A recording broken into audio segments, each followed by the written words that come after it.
Olá, chegamos à nossa lição de número 5 deste trimestre, intitulada A Fé de Abraão, nesta série de estudos sobre a Epístola de Paulo aos Romanos, cujo tema central é salvação pela fé somente, única e exclusivamente por meio de Cristo.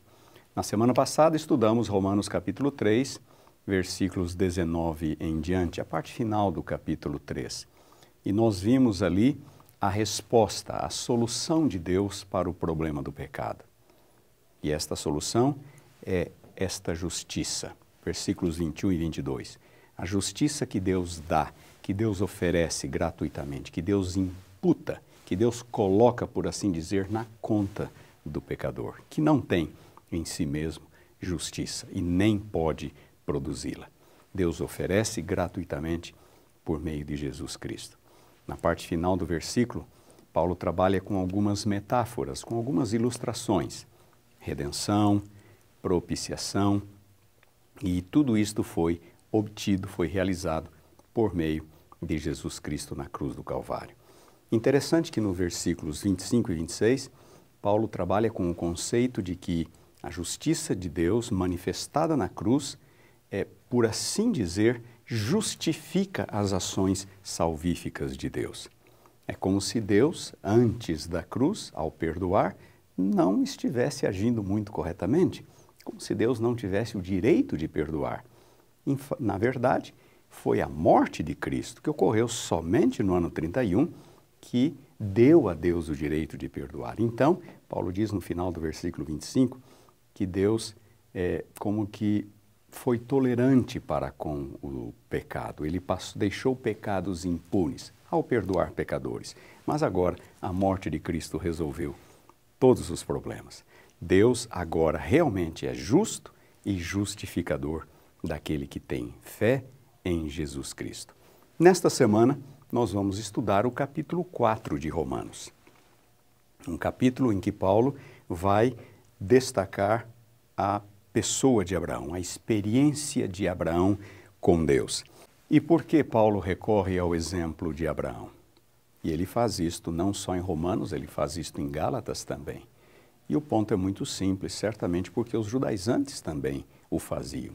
Citavam o exemplo de Abraão, que fora circuncidado. Deus estabelecera a circuncisão com Abraão. Então os judaizantes diziam que os gentios só poderiam ser considerados parte do povo de Deus se também recebessem o sinal de Abraão, a circuncisão. A circuncisão, para os judeus, era o mais importante dos preceitos bíblicos. Os rabinos ensinavam que a circuncisão era até mais importante do que o sábado. No seguinte sentido, eles não permitiam nenhuma obra no sábado, exceto a circuncisão, porque a circuncisão era mais importante do que o sábado. Então, se um menino judeu completasse 8 dias de vida no sábado, ele poderia ser circuncidado sem que isto significasse a violação do sábado. Era, por assim dizer, o sinal por excelência do concerto abraâmico. Os judeus acreditavam que receber a circuncisão significava colocar-se ou tornar-se legitimamente um descendente de Abraão, um filho de Abraão. E para os judeus, ser filho de Abraão equivalia a ser filho de Deus. Nós vemos isso em João, capítulo 8, nas controvérsias entre Jesus e os judeus, versículos 33, 39 e 41. Os judeus acreditavam que ser filho de Abraão equivalia a ser filho de Deus. Portanto, ninguém mais poderia ser considerado filho de Deus, poderia desfrutar desta relação com Deus, ser membro do povo de Deus, ser considerado salvo, se não tivesse o sinal de Abraão, se não tivesse a circuncisão. Esta era a ênfase dos judaizantes. E é por isso, então, que o apóstolo Paulo cita o exemplo de Abraão, porque a forma como os judaizantes o estavam fazendo, ao citar Abraão, não estava correta. Ele diz assim, já no versículo 2, porque se Abraão foi justificado por obras, tem de que se gloriar, porém não diante de Deus. A ideia é muito simples. Se Abraão foi considerado justo por Deus por causa da circuncisão, então foi por méritos próprios. Foi por algo que ele, Abraão, decidiu fazer. E se foi por méritos próprios, então ele tem do que se orgulhar, de que se vangloriar diante de Deus. Mas Paulo diz, mas não foi assim. No versículo 3, Abraão creu em Deus, diz Paulo, e isto lhe foi imputado para a justiça. Em outras palavras, o que Paulo está dizendo é que Abraão não foi considerado justo diante de Deus por causa da circuncisão, mas por causa da sua fé. E isto está de pleno acordo com o testemunho das Escrituras. Porque se nós olharmos no livro de Gênesis, nós vamos ver no capítulo 15 exatamente esta experiência de Abraão com Deus, em que ele creu e isto lhe foi imputado, foi-lhe colocado na conta, por assim dizer. Abraão creu em Deus, Gênesis capítulo 15. E nos versículos 18 a 22, Moisés, lá no livro de Gênesis, capítulo 15, ele destaca que Abraão creu, inclusive, contra as evidências.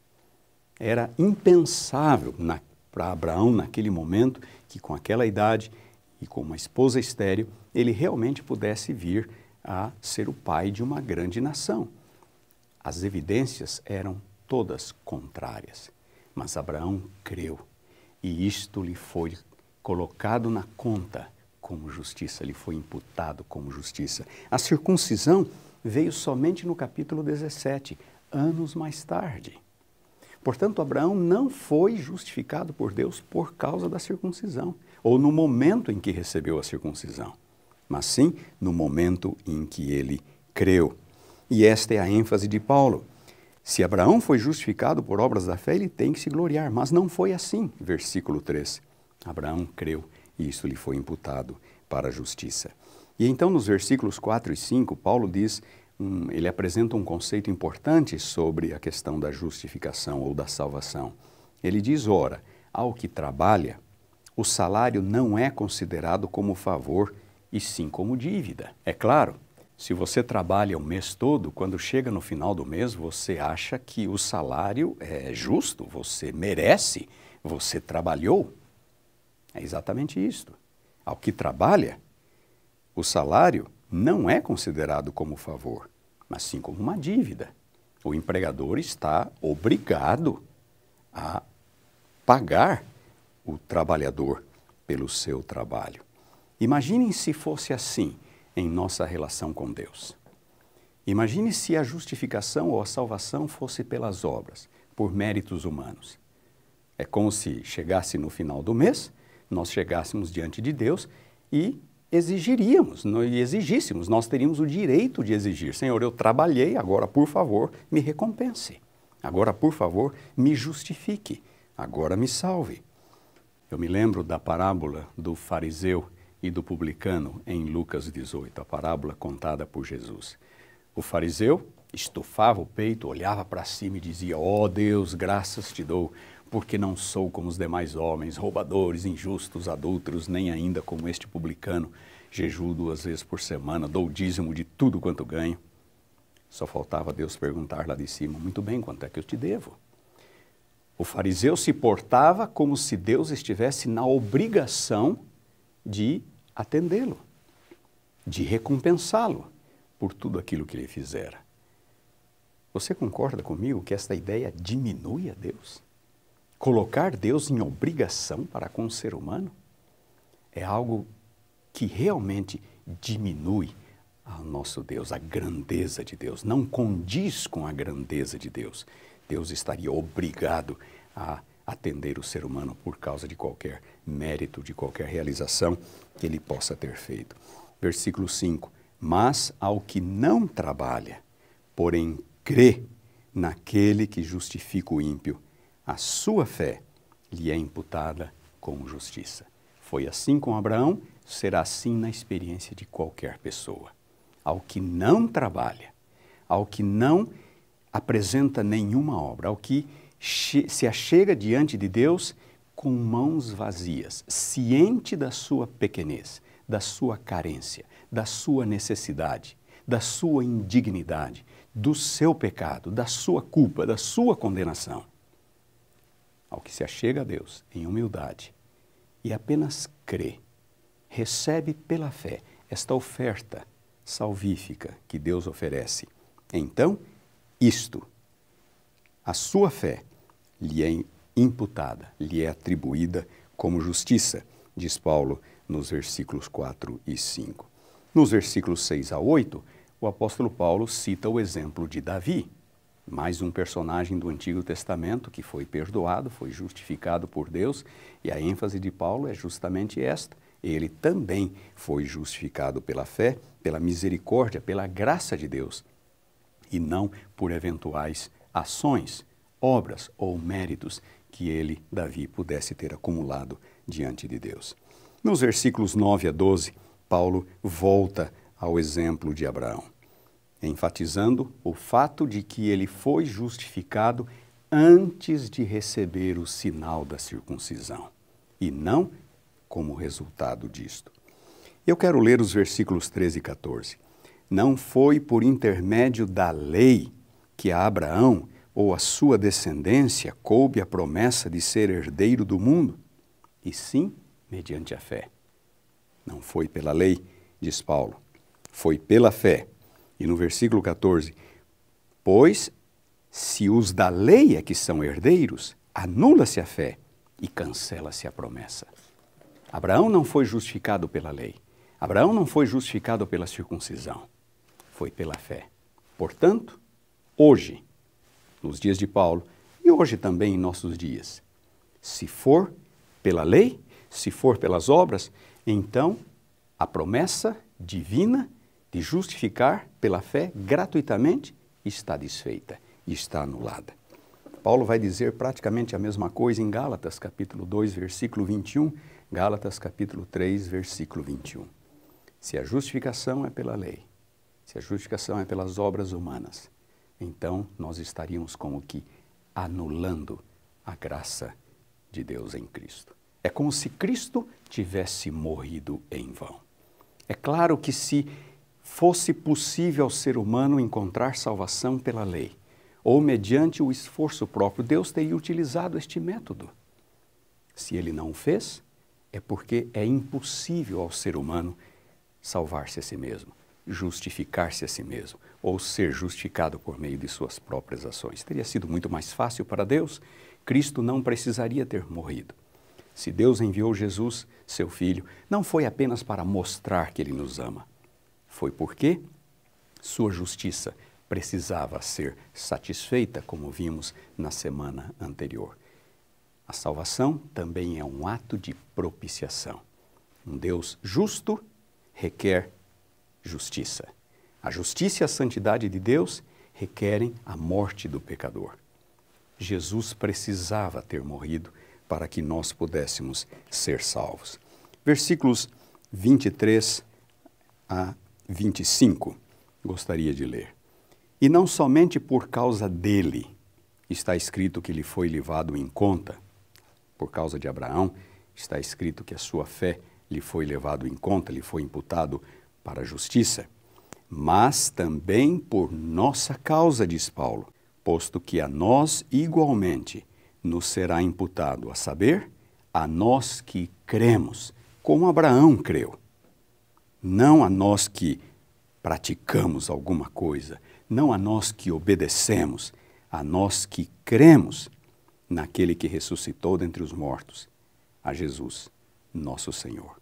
Quando cremos em Deus, assim como aconteceu com Abraão, acontecerá conosco. Seremos justificados.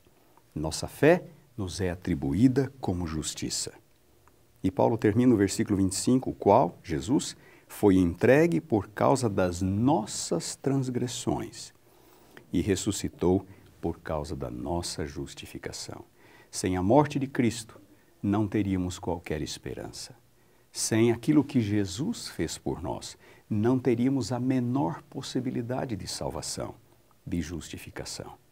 Única e exclusivamente pelo dom da graça de Deus manifestado em Cristo Jesus, nosso Senhor. E para concluir, eu gostaria de voltar ao versículo 16. Esta é a razão porque provém da fé, diz Paulo, para que seja segundo a graça, a fim de que seja firme a promessa para toda a descendência, não somente ao que está no regime da lei, mas também ao que é da fé, que teve Abraão, porque Abraão é pai de todos nós, que cremos, que temos fé.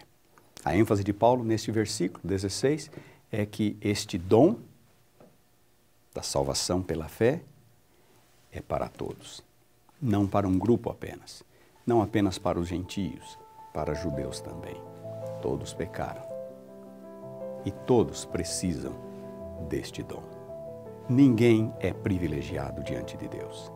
Ninguém é excluído diante de Deus. Se é pela fé, é para todos, igualmente para todos.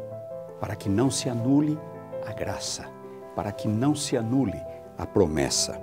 O ponto é que não há nada que nós possamos fazer. Precisamos entender que é única e exclusivamente pela fé em Cristo Jesus. É um ponto que Paulo repete inúmeras vezes nesta epístola, em Gálatas e em outras passagens, Filipenses, Efésios, Coríntios, porque é uma verdade central. E nós precisamos aprender de uma vez por todas que não há absolutamente nada que nós possamos fazer para contribuir para a nossa salvação ou mesmo para contribuir para ela. Salvação é um dom de Deus. A única coisa que nós podemos, por assim dizer, fazer é recebê-la humildemente, pela fé, agradecidamente por aquilo que Deus fez por nós ao enviar seu Filho para morrer por nós na cruz. Vivamos esta experiência, entendamos e nos coloquemos de joelhos diante de Deus, em humildade, agradecidos por este dom extraordinário do céu. Esperamos revê-lo na próxima semana.